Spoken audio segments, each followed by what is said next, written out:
ആരോഗ്യ മേഖലയിൽ വിപ്ലവകരമായ മാറ്റങ്ങൾ ലക്ഷ്യമിട്ടുള്ള സമഗ്രമായ വാഗ്ദാനങ്ങളുമായി UDF പ്രകടന പത്രിക പുറത്തിറങ്ങി.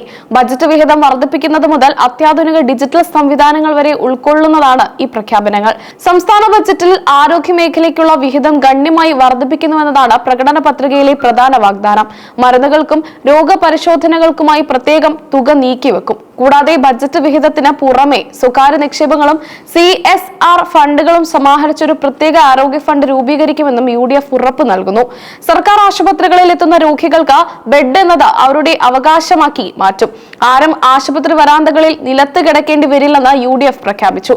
ക്യാൻസർ, ഹൃദ്രോഗം തുടങ്ങിയ മാരക രോഗങ്ങളുടെ ചികിത്സാ ചിലവ് മൂലം കുടുംബങ്ങൾ ദാരിദ്ര്യത്തിലേക്ക് വീഴുന്നത് തടയാൻ പൊതുമേഖലയിൽ ഏറ്റവും മികച്ച സൗജന്യ ചികിത്സാ സംവിധാനം ഉറപ്പാക്കും. കേരളത്തെ ഒരു ആഗോള ഹെൽത്ത് ഡെസ്റ്റിനേഷനാക്കി മാറ്റാനുള്ള ബൃഹത്തായ പദ്ധതികളും ഇതിലുണ്ട്. അലോപ്പതിക്കൊപ്പം ആയുർവേദത്തെയും മറ്റ് വൈദ്യശാസ്ത്ര ശാഖകളെയും സംയോജിപ്പിച്ച് വിദേശത്തു നിന്നടക്കം രോഗികളെ ആകർഷിക്കും.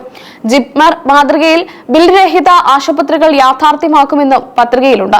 മരുന്നുകളുടെയും ഉപകരണങ്ങളുടെയും കാര്യക്ഷമത ഉറപ്പാക്കാൻ കർശന നടപടികൾ ഉണ്ടാവും. ഗുണനിലവാരമില്ലാത്ത മരുന്നുകൾ വിപണിയിൽ നിന്ന് ഒഴിവാക്കും.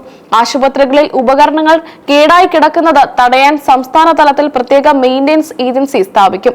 കേന്ദ്ര ഫണ്ടുകൾ ലാപ്സ് ആക്കാതെ കൃത്യമായി വിനിയോഗിക്കുന്നുവെന്ന് ഉറപ്പാക്കാൻ പ്രത്യേക സംവിധാനം കൊണ്ടുവരും. ആരോഗ്യ പ്രവർത്തകരുടെ കുറവ് പരിഹരിക്കാൻ ഘട്ടം ഘട്ടമായി ഡോക്ടർമാരെയും നഴ്സുമാരെയും ലാബ് ടെക്നീഷ്യന്മാരെയും നിയമിക്കും. എല്ലാ ജില്ലകളിലും 24 മണിക്കൂറും പ്രവർത്തിക്കുന്ന സൂപ്പർ സ്പെഷ്യാലിറ്റി സൗകര്യങ്ങൾ ഉറപ്പാക്കും. അപകടങ്ങളിൽ പെടുന്നവർക്ക് ഗോൾഡൻ അവറിയിൽ നിന്ന് ചികിത്സ ഉറപ്പാക്കാൻ സെക്കൻഡറി തലത്തിലുള്ള ആശുപത്രികളിൽ മികച്ച ട്രോമാ കെയർ സംവിധാനം ഏർപ്പെടുത്തും. അടിയന്തര സാഹചര്യങ്ങളിൽ എല്ലാ പഞ്ചായത്തിലും ആംബുലൻസ് സൗകര്യം ലഭ്യമാക്കും. സ്വകാര്യ ആശുപത്രികളെ കൂടി ഉൾപ്പെടുത്തിക്കൊണ്ട് സമഗ്രമായ ഡിജിറ്റൽ ഇന്റഗ്രേഷൻ നടപ്പാക്കും. രോഗികളുടെ വിവരങ്ങൾ ഡിജിറ്റലൈസ് ചെയ്യുന്നതിലൂടെ ഒരു ആശുപത്രിയിൽ നിന്ന് മറ്റൊന്നിലേക്ക് രോഗികളെ മാറ്റുന്നത് സുഗമമാക്കും. ടെലി കൺസൾട്ടേഷൻ സംവിധാനം കൂടുതൽ ശക്തിപ്പെടുത്തും. പ്രാഥമിക ആരോഗ്യ കേന്ദ്രങ്ങളെ ശക്തിപ്പെടുത്തി രോഗപ്രതിരോധ പ്രവർത്തനങ്ങളിൽ ഊന്നൽ നൽകും. പബ്ലിക് ഹെൽത്ത് കേഡർ സമ്പൂർണ്ണമായി നടപ്പിലാക്കും. സർക്കാർ ആശുപത്രികളിലെ കാത്തിരിപ്പ് സമയം കുറയ്ക്കുന്നതിനും കാര്യക്ഷമത വർദ്ധിപ്പിക്കുന്നതിനും ഭരണപരമായ പരിഷ്കാരങ്ങൾ കൊണ്ടുവരുമെന്നും UDF പ്രകടന പത്രികയിൽ വ്യക്തമാക്കുന്നു. സ്ത്രീകളുടെയും കുട്ടികളുടെയും ആരോഗ്യത്തിനായി സെക്കൻഡറി തലത്തിൽ ഷീ ഹോസ്പിറ്റൽ ആരംഭിക്കുമെന്നത് പത്രികയിലെ ശ്രദ്ധേയമായ വാഗ്ദാനമാണ്. ഓരോ പൗരനും മികച്ച ചികിത്സ ലഭ്യമാക്കുക എന്ന ലക്ഷ്യത്തോടെയുള്ള സമ്പൂർണ്ണ ആരോഗ്യ സുരക്ഷാ പദ്ധതിയാണ് UDF വിഭാവനം ചെയ്യുന്നത്. ചികിത്സാ പിഴവ് മൂലമോ സൗകര്യങ്ങളുടെ കുറവ് മൂലമോ ഒരു രോഗിയും ബുദ്ധിമുട്ടുന്നില്ലെന്ന് ഉറപ്പാക്കാൻ കർശനമായ നിരീക്ഷണ സംവിധാനം ഏർപ്പെടുത്തും. ആരോഗ്യമേഖലയിലെ പ്രമുഖരുടെ നിർദ്ദേശങ്ങൾ കൂടി പരിഗണിച്ചാണ് ഈ പ്രകടന പത്രിക തയ്യാറാക്കിയിരിക്കുന്നത്.